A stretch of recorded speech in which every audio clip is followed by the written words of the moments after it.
Hi, everyone. My name is Lindsay Rogan. I am the school social worker here at East West School of International Studies. I am pre-recording a parent workshop that I am hosting for the Nest caregivers on the topic of self-advocacy and disclosure. This is May 7th, 2025. This is obviously in the context of autism, but can be applicable for any student who has any type of disability or any need that they need to communicate to somebody or disclose in the context of advocating for themselves.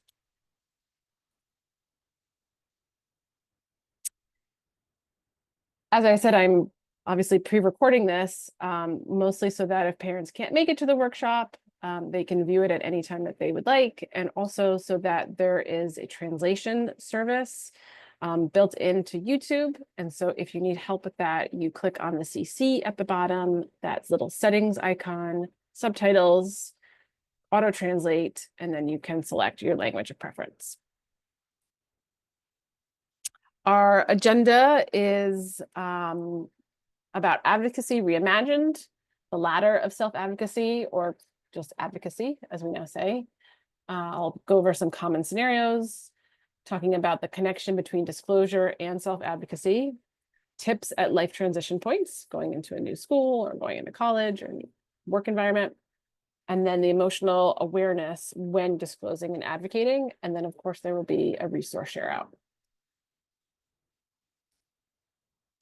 I like to start my workshops with a mindfulness activity, but this video is actually explaining why mindfulness is so important. I think this video really nails it in terms of explaining why this is something that we should all take time to invest in and how to stay a little bit more present, not only for ourselves, but for our children. It's really critical that we try to maintain some awareness about our own emotions, especially in the context of parenting.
So thank you for being here and thank you for practicing mindfulness.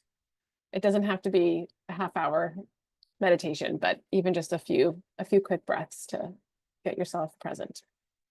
So in the NEST program this year, we had a theme of reimagining advocacy. And there's this quote that they shared with us that I found really powerful that I wanted to share as well. We want to move away from the myth of independence, that everyone can and should be able to do everything on their own. I am not fighting for independence. I am fighting for an interdependence that embraces need and tells the truth. No one does it on their own, and the myth of independence is just that, a myth. That was Mia Mingus, an autistic self-advocate. And I think my main takeaway from that I would want you all to understand is that even for us as adults, we're not independent. We are very interdependent. We depend on each other. Oh, hi. We depend on each other for help. We depend on each other for assistance. And it's really important that we understand that we are not here as these independent little beings that kind of move around the world. We have a connection to one another that we need throughout all of life. This is a slide that I wanted to put in. I know regulation is its own workshop and can be its own full presentation, but I wanted to put in this image about regulation and advocacy to kind of illustrate how it can transition from that need of another person really helping us to get our needs met. And that's obviously when we're infants and when we're young children, and we really need another adult to help us regulate and to help us get those needs met. And as we get older, we learn from other adults in our life, other children, and we still need them, but it's that co-regulation piece. And in the context of advocacy, it shows that there's this middle ground in this middle area where we're learning to advocate and navigate the world on our own, but we still need help and guidance from adults and from teachers and from parents. And then at some point we are able to self-regulate, and at some point we're able to self-advocate because we're still carrying the thoughts and the experiences and the wisdom that we've gained throughout the year. So I thought that even though this is its own topic, I thought it was pretty relevant in the connection with the images that it shows there.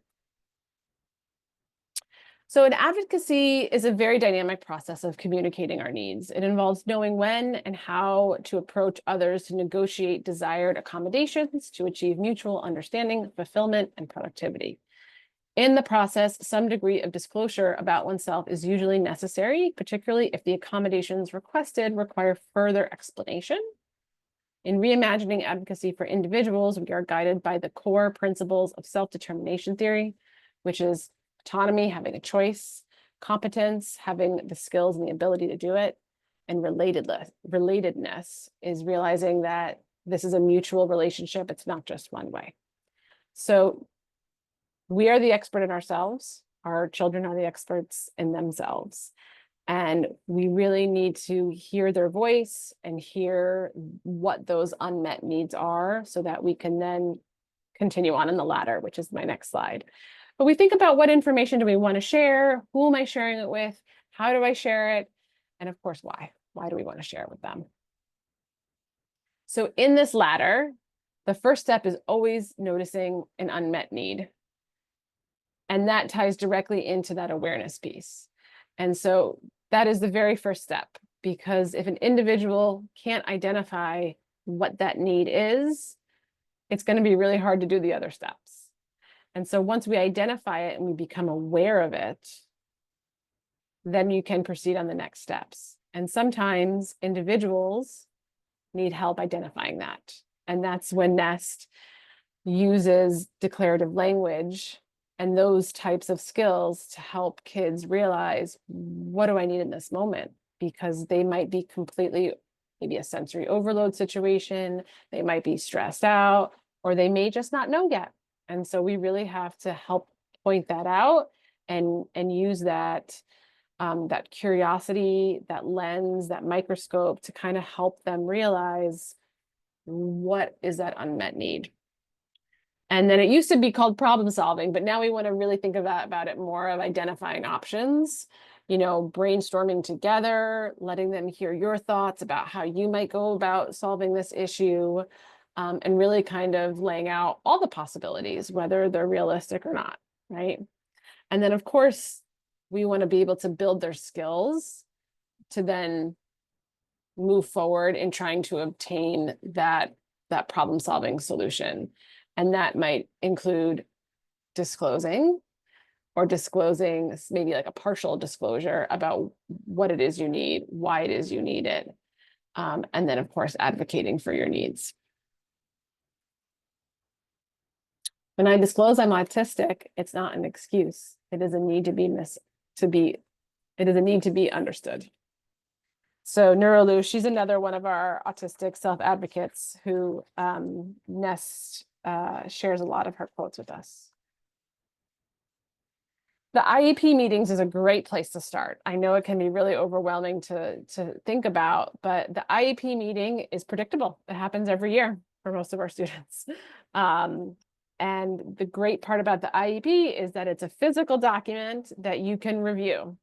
And so I know in elementary school, maybe students don't come to their IEP meetings. And at some point in middle school, they do start to come. And definitely in high school, we 100% encourage them to attend their IEP meetings. We want their voice at the table. We want them to understand what is being said about them because it's for them. We want their input. We want their opinions. These meetings can be really overwhelming though. So it's important to prepare students and prime them. I really encourage students and families to review the IEP from last year, the document, to see what was in there and to help explain it to the student. It's a very wordy document. Doing any kind of role play ahead of time is always really helpful. And helping the student think through, what is this meeting going to look like this year, especially if it's a new year where maybe they haven't attended yet, or maybe they're in a new setting. And so IEP meeting is a great place to start building those self-advocacy needs because it's a smaller setting. And we're already focused on the student and focused on their needs and what they need to succeed. So these are some scenarios that I thought might be realistic to think about and generate some conversation, of course. So scenario one, very realistic. You're in 6th grade and it's time for you to attend an assembly in an auditorium. Maybe you're in a new school, maybe you're not. The auditorium, as we know, is big and loud, noises echo. Even if it's just one person talking, the reverberation off the walls can sometimes be a lot for everyone, but especially for a student with autism who has sensory stimulation challenges. So there's also the concept of these fixed chairs where you can't have a lot of wiggle room maybe, or maybe someone's kind of touching you. You need to stim, you need to move. It's not a great atmosphere. And so this happens all the time. And this is a great scenario to think about. How am I going to first identify what my need is in this scenario and then move through that ladder to then advocate? And it might not happen right away, but that first step is just identifying that this is a challenge for me, right? Identifying what about it is challenging, and then thinking through some solutions, some options about how to accommodate either you or the space or the scenario is really helpful. In the next scenario, maybe you're in high school, right? You're taking a test where there's a lot of questions on the page. Maybe it's a math class where they're using different instruments and there's a scratching sound that's distracting you and you're overwhelmed. So that's another scenario that we have had, or similar scenarios that we've had, where there's a lot of modifications that we can do to help students so that there's less test questions on the page. Maybe they need a separate room for taking tests. These are all very common accommodations that happen on our students' IEP, but identifying them is always the first step, because our students change throughout the years. So maybe in elementary or middle school, they weren't issues, or maybe they developed a new sensitivity, you never know.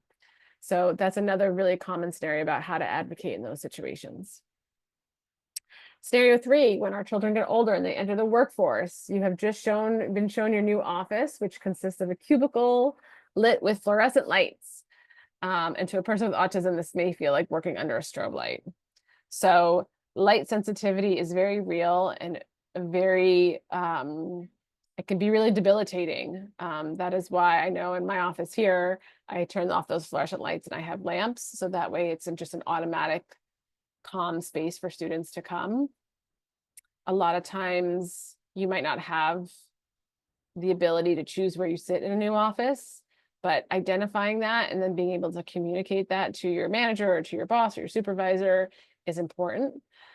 Being able to offer possible solutions, you know, about being able to dim the lights, maybe move your desk so that you're not directly underneath it, maybe being able to wear a hat or a visor or even tinted glasses might really help. So there's a lot of options out there. So Dr. Stephen Shore, who is an autistic self-advocate, he's a professor. He has a lot of material available, and he was interviewed after he wrote a book on self-advocacy. And I'm not going to play the whole interview, but a few minutes of it, because I think he has some really great insight as well. Let's get to this part.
So I'll stop it there, but I found that snippet of the interview really helpful. I think that again, what he's saying about not fixing autism, but looking at some of the symptoms and figuring out, digging a little bit deeper about how to reduce that suffering was very, very powerful for me to hear.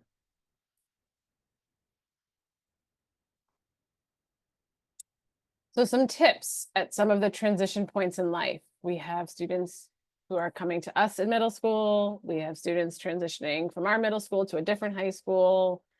Students are transitioning to college or to post high school plans, whether they're working or doing a trade school. The most important tip I can offer is to have a support system in place to help you prepare and practice ahead of time. Role playing different scenarios, thinking about things ahead of time is really, really crucial and will really help. Having that self-awareness, knowing yourself, knowing what you need, taking the time to really develop that awareness and having somebody help you develop it is going to be crucial. Think about the things you have used in the past to be successful. When our students go to college, they take their IEP and they submit it to that college to say, hey, these are the accommodations that I got in school. It'd be really helpful to have them at college. So you want to use what's already been present that's helped to help you again in the future. You want to have confidence, which I know is difficult for some of our students. You are the expert in how your autism impacts your life. And it's important to practice staying calm when you are advocating for yourself. You want to be prepared, again, role playing, using I statements, being direct, being straightforward is super, super helpful. Asking for feedback to check for understanding on both sides is a great way to make sure that your perspective is being received and it's the same as how you were trying to deliver it. So a lot of times I will advise students to have a verbal conversation with a teacher, or in college, have a verbal conversation with your professor, but then follow up with an email to make sure that you restate what you were trying to communicate. So not only is it there in black and white, but so that way they can really make sure that they understood what you were trying to communicate. And that goes with my next tip, is writing down your professor's names and emails and writing a follow-up email.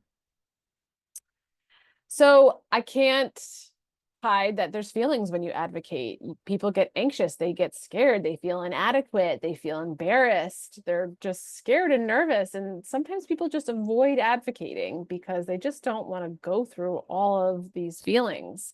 Or maybe they advocate and then nothing happens and then they get frustrated that nothing happened. So, yes, I can sit here and say, be confident, be calm. But the reality is that we're human beings and we have a lot of emotions tied up in it.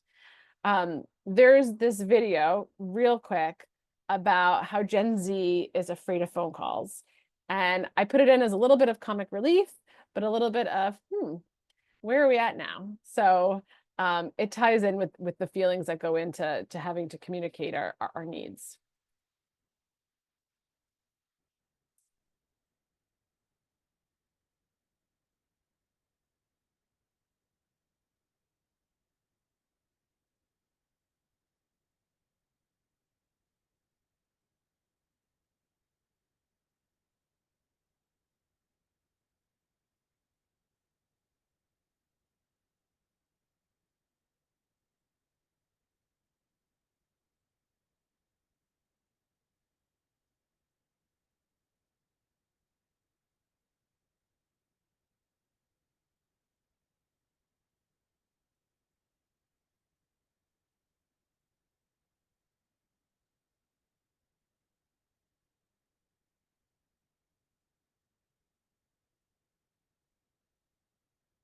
So again, it's a little bit of a whole generational issue, but the most important thing is to model and to show and to teach our children how to advocate for themselves, not only in person, not only in email, but on the phone.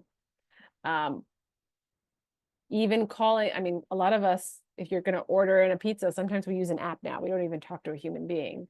But making those phone calls for a dentist appointment, for doctor's appointment, do it on speakerphone. Show your child what you have to do, how you have to have your insurance card ready, what kinds of questions might be fielded to you. It's really important to know how how to manage on the fly conversations, especially in everyday scenarios like this. Oops. Okay, so this is a point in the workshop where I try to generate a little bit of conversation so that we can talk amongst ourselves. But for the recording, I will leave you with some of these questions to think about times you've observed your child advocating, times when you might have purposely set up a situation to help your child advocate for themselves. And if you haven't already, what are some opportunities you have in your everyday life to help them advocate?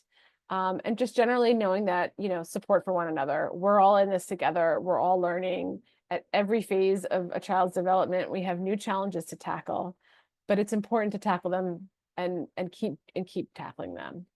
The quote on the right-hand side, accessibility is being able to get in the building, diversity is getting invited to the table, inclusion is having a voice at the table, and belonging is having your voice heard at the table. And we want our students to belong. We don't just want accessibility. Diversity is important, inclusion is great, but we really want them to feel like they belong and they have a voice at the table.